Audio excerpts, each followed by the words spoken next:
Life and lifestyle here. Another trading day, another market recap for today, August the 31st, last day of the month. Trading day round 27. We're going to call this one Chop City. Yeah, let's call it that. As you guys know, we go over the watch list for the day. What hit, what died, what was triggered. I might do these in a different direction this time. Maybe I'll do triggered, died, and then hit. Yeah, let's switch it up. Let's switch it up for the day. Let's see how that feels. Trying some cool groove, because I like that soul feel. First thing first, you like to learn from who I learned from. Get you to the stock market playlist, 30 resources for $30. Follow me on IG where I post lifting videos and also trading posts. And follow me on Twitter. Links in the description below. Alright, so today was interesting. Today's watch list was 10 trades in one swing. First time a swing popped up in a long time. Of those 10 trades, 7 were triggered. And of those 7, 3 of them hit a target zone, and the 4th one is still profitable. The other 3 died, and sadly, those are the 3 I decided to take. Also, 2 trades from, I think it was yesterday. Where did I put that at? 2 trades from yesterday bore fruit today. Yes, okay. One of my losses from yesterday turned into a massive win. I kind of pissed on that, but such is the market. All right, so what was triggered today? Let's start with that. BP, the monthly put was triggered at 24.57. EWZ, which is a Brazilian ETF, which basically tracks the market outside of America. The call was triggered in the morning, 38 call, hit a price target, then reversed to the downside. Had you locked in here at 36.70-ish, and then wrote it down to the early put entry of 36.37, then that would have been a pretty good swing. It had very high volume to the downside, so I'm sure someone's happy about that. I, of course, didn't take EWZ, and by the time it switched over, I was done trading for the day because I had got chopped up so much. Ford. Oh, Ford had the highest volume of the day with 52,000 to the downside and 127,000 to the upside. So I got into a Ford put right here. It was early entry was 1303. True entry is 1287. The put was $9. And as it stands now, I think I'm down 50 cents.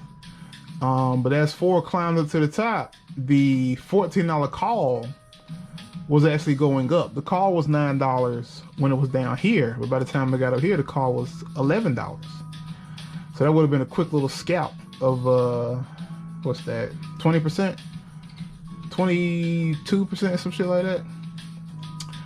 GLD gold. This one was triggered in the pre-market, in my opinion, on the early put side. From 169.09 to 168.59. This would have been a good short if you had the volume size. That is at a 50-cent short. Yeah. Then it came back up, did a little dance, fell down again to the put. So the put was re-triggered at 169.09, and now the call is triggered. So I need to add this one to the died side. I'll make sure to do that. I'll just bring it back up. J&J. The call, 180 monthly call was triggered at 174.28. It was a false breakout, sad to say. I took this trade for real.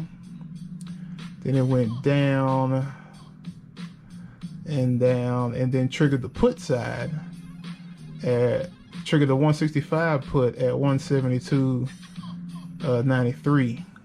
And then reverse. So this has been choppy. So you got the call, you died on the call, you got the put, you died on the put. That's heading towards the call again. I hate those trades. That's on me for chasing too much. I need to be a little more patient. All of my trades were done by 11:30. I need to be a little more patient. I mean, I still try to be done by 12, but I think I was jumping into too much stuff today because I just felt everything was reversing in the right direction, and none of it was. Riot, the put early entry was triggered at 36.70. I guess you could say this is not triggered. Fubo, good old Fubo. Fubo, the $32 call. I was watching this from, I think it was last week or yesterday. Fubo. No, Fubo wasn't up here yesterday. Yeah, Fubo was up here from yesterday. You see, that's why you keep an eye on them for at least a couple days. Fubo was up here, $32 call. I took this trade for real. I got a quick 20%. I'm updating my profit taking criteria because of Fubo. Because the losses I had today were within my profit taking criteria. But my wins would have been bigger had I just added one little detail to my style. One little caveat to my style would have definitely made me not have as much losses. And I'm going to be trying that out tomorrow when the market opens. So $32 call was triggered at 27.93. It ran all the way up to 29.10 and it's still going. Fubo has some good news. They had just got permission to do trading in Iowa. They could do sports betting in Iowa. And so Fubo popped off of that. And plus Fubo is a former short squeeze stock. So everything was pointing in the right direction. I should have went in heavier with Fubo. And I should have held longer. But this is the week I was being disciplined. I was like, you know what? I'm going to auto sell at 20%. If I'm going to auto sell at 20%, I need to have an auto sell at 10% loss as well, which I wasn't doing. So if I'm going to do the auto style for the rest of the week, which I'm already 2 days in and I'm thinking, fuck that. Then I should definitely have I do have my loss lock in, but I need to raise it a tad bit more, which is where this new add-on to my profit taking, which I'll explain in a minute, that is where I think is gonna really help me out. Macy's had a quick run in the morning, but this is a put. Early entry 22.43, true entry 22.33, and it's slowly moving. So Macy's might gap down tomorrow. And then Neo, I got into this one too. I got into this one a little early. The early entry for the call 38.47, heading to the true entry at 39.74. This is a 36,000 volume order. I technically could still take this. I might watch this again for tomorrow because I've already made money on Neo. Yesterday, I made 20% on Neo to the downside. Today, I was looking for a reload to the downside, thinking I could catch it again here and repeat what I did the second time. But instead, it was going the other way. So I got into the call right here, looking for Neo to run up. But Neo decided to reverse for a second, and I got out. And then Neo came back up and was finally up to where it was. I think Neo was up about like 8% around here, and then it went down to being down 17%. I don't think it went lower than 20. I don't think it hit 19 or anything. And then it came back up, and now it's at like 23. So, hey, that gives me the confirmation to know to watch for a second. Yeah, it's going the other direction, but watch it. That's what the early call is for. The early call entry is to give you a buffer between the real entry. This is really where you're supposed to jump in at. But this is a little preemptive run up you get to take advantage of. In this case, it would have been $1.30 of buying potential. So I need to trigger that a little bit more. I should have my early entries is more like a get ready zone instead of a jump in. But then sometimes the ones that do that are the ones that run. So it's up in the air. You know, you learn every day, you get better, you adjust, and I'm getting better and better every day, obviously. But I'd like to I guess, get a hot week. Because I'm finding a lot of good movements. I'm just not catching them at the right time. I catch them a little late or a little early. Such as here. Walgreens. $50 call was re-triggered. If you guys remember, that seems a little loud.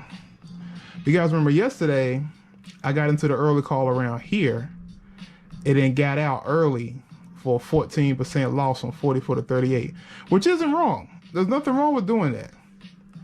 Only thing is, let me see how quickly this happened. This is a 5-minute candle.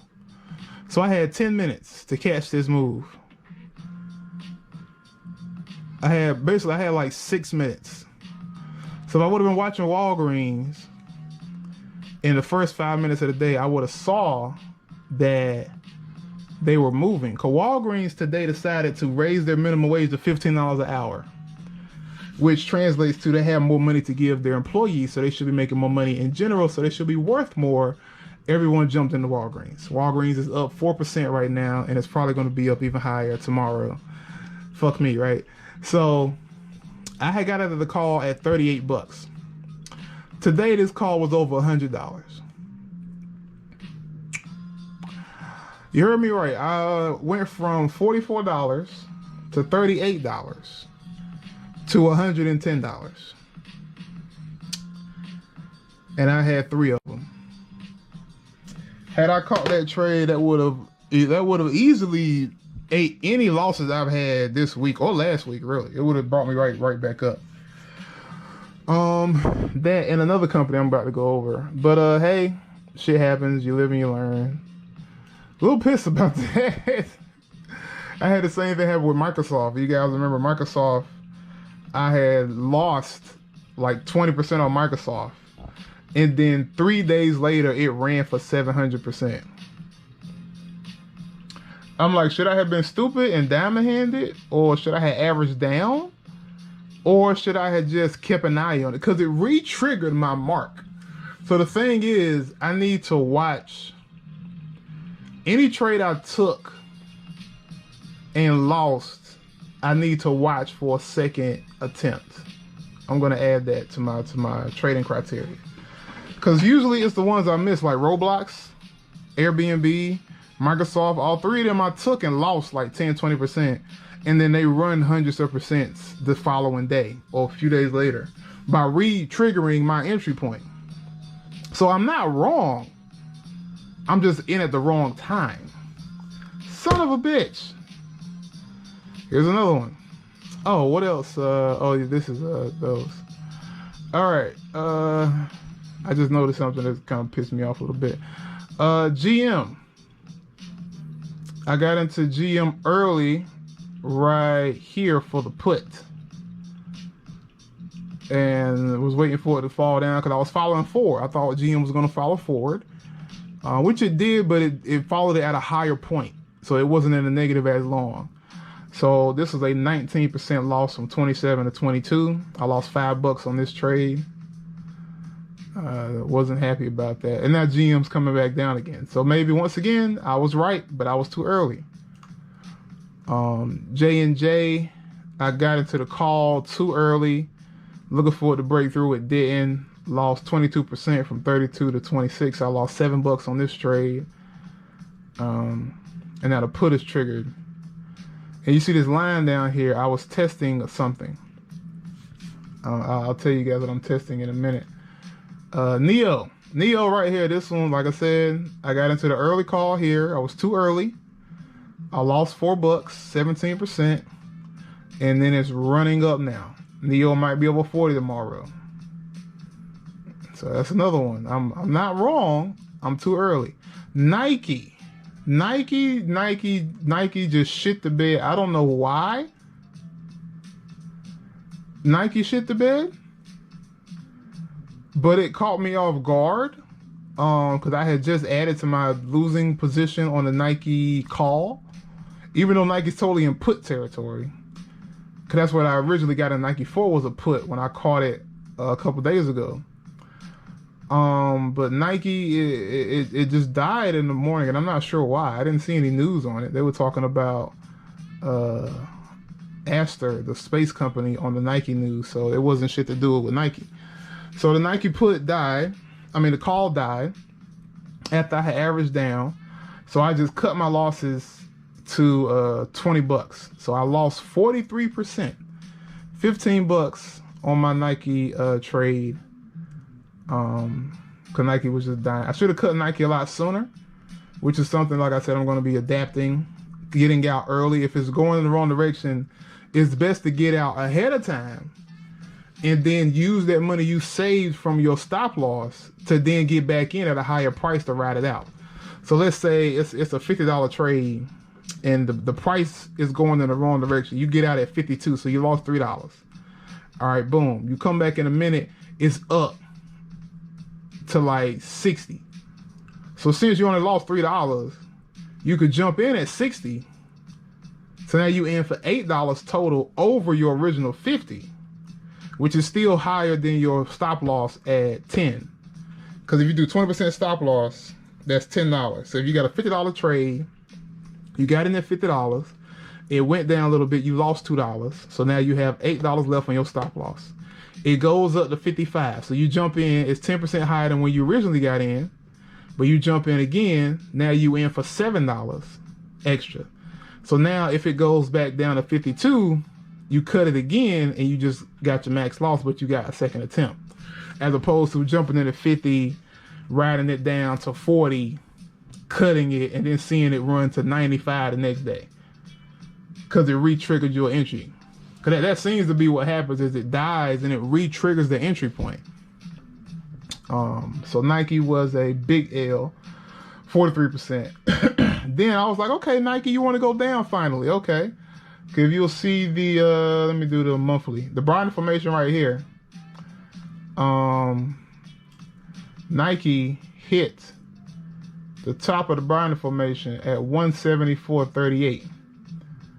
So when we come down to the daily, that was on the 6th. Nike hit the top of the broad information on the 6th. So Nike should be heading all the way down to 123 or at least 135. So, no, I'm going to say the 150. So if Nike gets to 150, it has to fill this gap in to 135.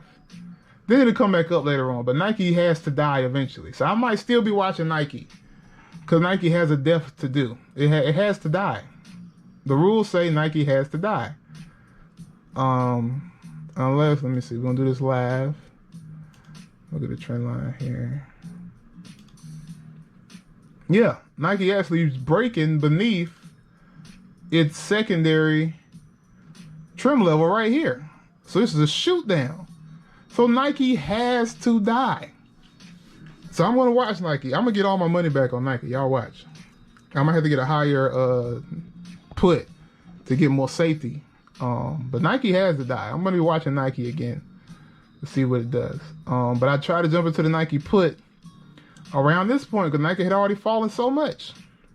I'm going to have to remark my levels on Nike. But the put wasn't going in my direction. I got out early. I got out for $3. $3 loss. So as you can see, I lost $5 here, $7 there, $3 here. It's just like death of 1,000 cuts today. Little L, little L, little L, little L, big L, little L. You know, it's not fun. Baidu, I finally cut my losses on Baidu for a massive L. Baidu, I got out down here at what was it? 20 bucks. So I lost 50% on Baidu. And as you can see, Baidu is now at a new high. I don't know what the fuck happened with Baidu.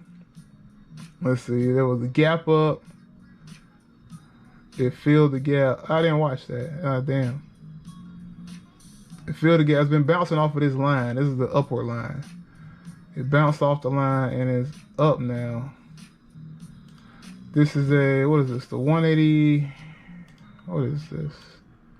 The 185. I'm gonna check that. Let's see how much that is now. Let's see, even if it is up, was it worth it? Baidu. Any news on Baidu to justify this? Nope. Last news on Baidu was the 27. Ain't shit on Baidu right now. Baidu's just running all of a sudden. It was 185 call. Well, the call has a shitty spread on it. Baidu's up, but the call is still... I got the call for $51. The call is now worth $22, so Baidu still shit the bed in my opinion. We'll see what Baidu does tomorrow. Maybe, well, I still took an L. I could have got out better yesterday when it was doing a similar move. But hey, whatever. And Micron. Good old Micron. I got out of this one for a $6 loss, I think. I lost $6, like 10, I think it was like 22%. Micron ran up to here, recovered my losses I had. If I averaged down on Micron, it would have done something. So I guess I'm only going to average down on the plays I have conviction on. Like Micron was a former short squeeze stock, so I have conviction there. So then I am, if I take a smaller position with just one option, then I can add to it with one or two more options to get my average down, and then cut the loss. So maybe I'll do that with the ones I have conviction on. Because Micron wasn't necessarily a chart play; it was off of conviction, off of the hype. So I need to adjust that too. And is that everything? I already say these? Yep, I already said these. Okay. And what hit targets after all that death? For one of the first times, more things died than hit targets. But that's mostly because I was cutting L's. Nike and Baidu and Micron were from previous watch lists. So only 3 things died today of the 4 that hit. So EWZ hit 20% on the call side from 45 to 55. No, 45 to 54. Right up here. And the put side, I don't know what it did. I didn't watch it anymore. Fubo, I caught my 20% from 45 to 55, 22% actually. But then Fubo continued to run, and it's even up in the aftermarket. Fubo was up about 50% at the top. Around here, it was up 50%. But now it's running in the aftermarket, so we'll see what it does. This is the weekly trigger. So that's something to keep an eye on as well. GM. Wait. Why'd I put GM now? No, not GM. GE. There we go. GE triggered. I didn't go over GE being triggered, did I? Damn it. Okay. GE was triggered. The 115 monthly call was triggered in was triggered today. I was watching this one like a hawk, but I jumped into J&J instead. It was between GM, GE, and J&J. A lot of just sounds. It was between those 3 tickers for my next play, and I picked wrong. I picked J&J, which died, and I picked GM, which died. GE, on the other hand, hit 20%. Actually, it hit almost 40%. From 20 to 28. I think when it has like 27. But when I got to GM, it had already popped. But then when it fell down, I should have jumped in when it was down to 19, because then it ran back up to 24. That would have been almost 30%. So, I mean, yeah, close to 30%. So, yeah, I learned that one too. I should have took more advantage of that one. Can you mark that line? So you get out here or here. Okay. J&J. Yeah, why did I add J&J? Let's see, EWZ, Fubo, GE. Okay. Those 3 hit. Oh yeah. Here we go. WBA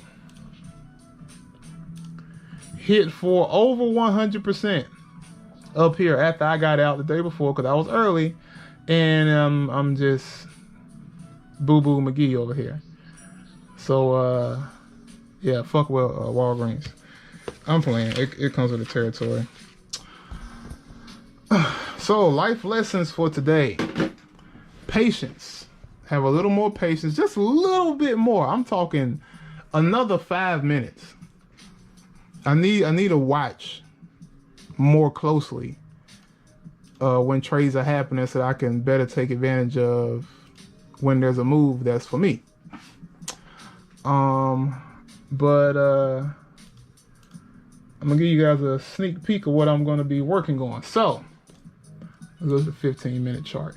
So this is a 15-minute chart for the day on Fubo, which was my best trade of the day. Oh shit! Wait. I know what I forgot to put. Starbucks. Good old Starbucks. The 120 call was re-triggered. See, once again, I was in Starbucks a little early. I got in down here, I think, at 115.50. Starbucks ran to 117. I got my 20% around here and I was out. Starbucks ran to 100%. See, that's twice. That's 2 times today. I took 20% when 100% was on the table, which isn't necessarily a bad thing. It's just that when my losses are also close to 20%, I'm just seesawing back and forth. So I'm going to add an extra element to my profit taking.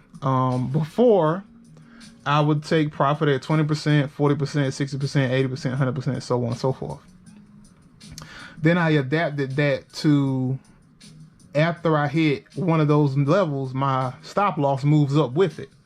So my stop loss is 20%. Once I hit 20% profit, my stop loss is now 0. So I can no longer lose money. Then it hits 40%, my stop loss is 20%. So now I'm guaranteed a 20% win.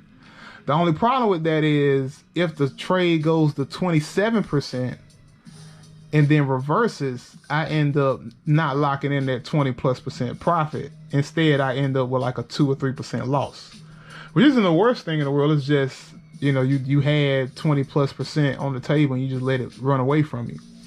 So then I decided to update that with just take it at 20, because a lot of my trades tend to run at least 20, then they die. So that's what I'm starting this week. But after my 2 days of doing that, I'm noticing there's an extra element I can add that combines the take the money as it comes and cut the money from running away from you. And that will be by watching the stock like a hawk and taking advantage of how the prices work. So we're going to go to Fubo. The guy's going to do a live trading lesson. How much time we got?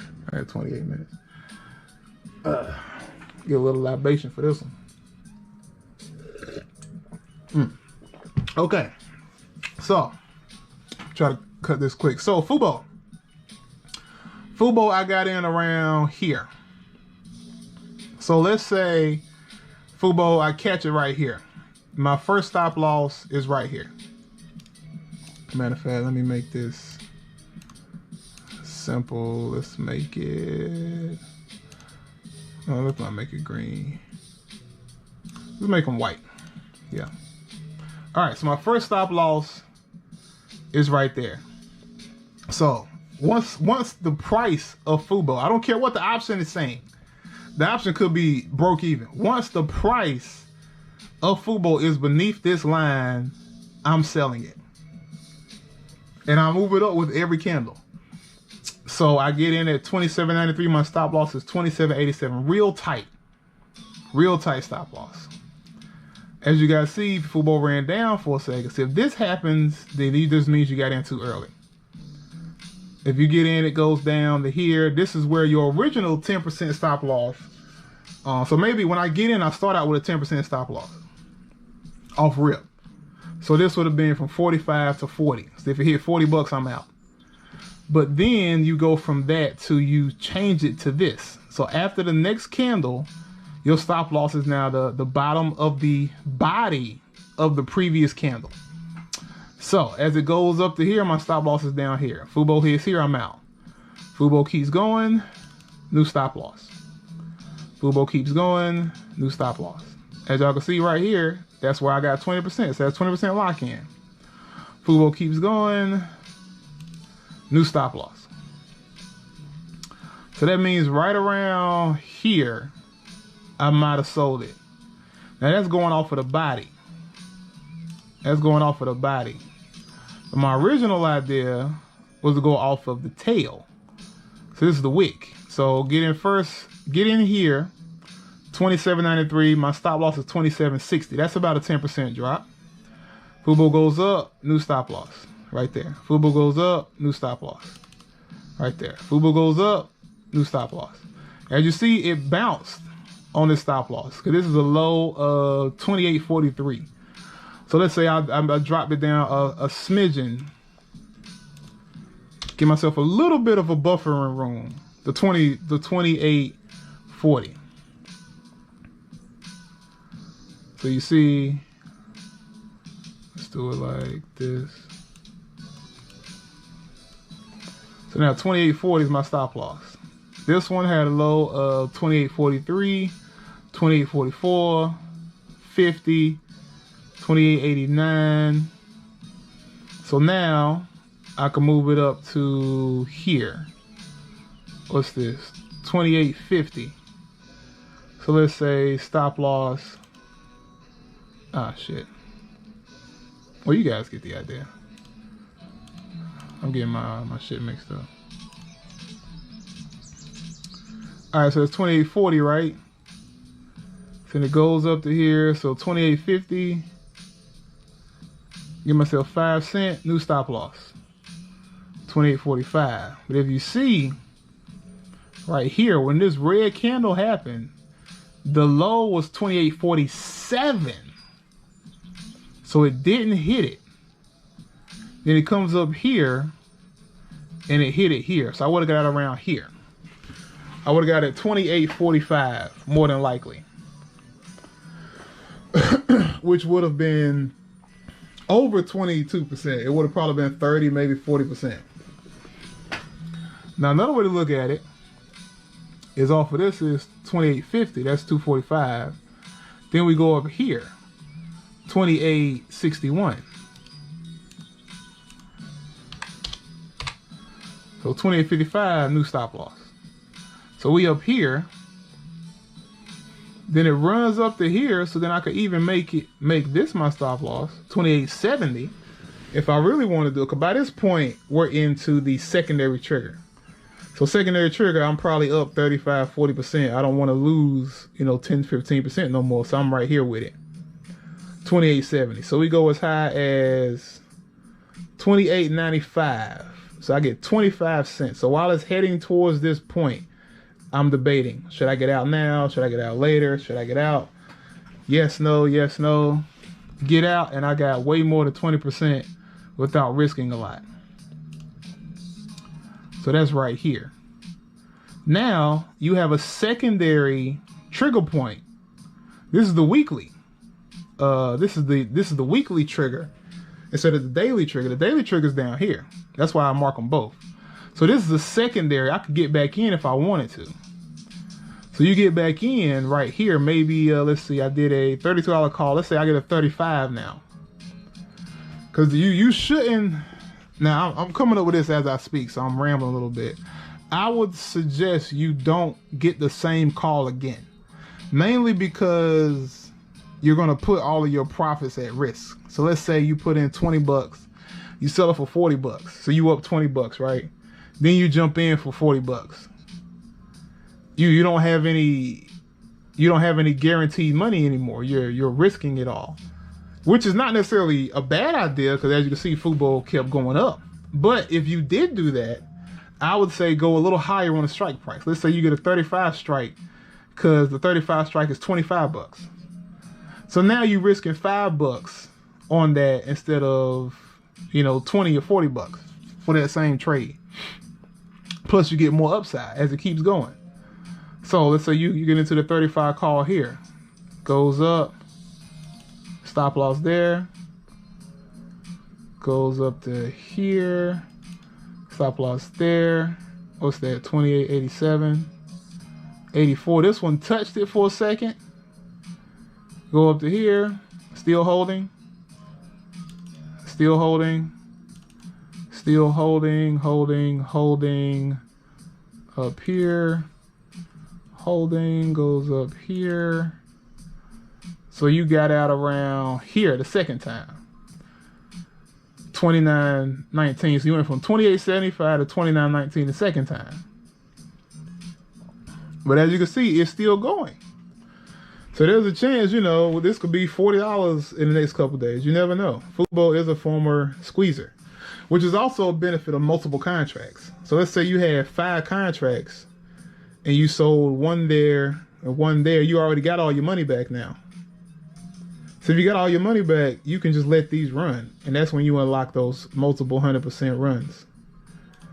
Let's test it out on Starbucks. Starbucks pops in the morning. Stop loss 1, keeps going. Stop loss 2, keeps going. What's that? 74. Let's go down to 116.94. Let's do it there. 116.90. Stop loss 3. See that one? 88. Barely touched it. Still holding strong. 13.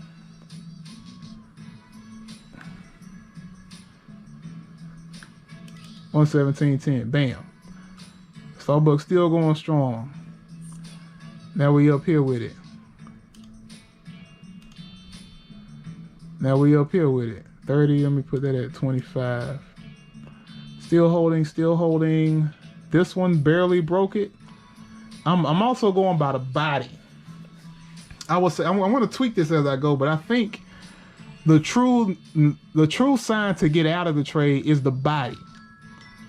If the body breaks it, and you do that, and goes up there, goes up, still going.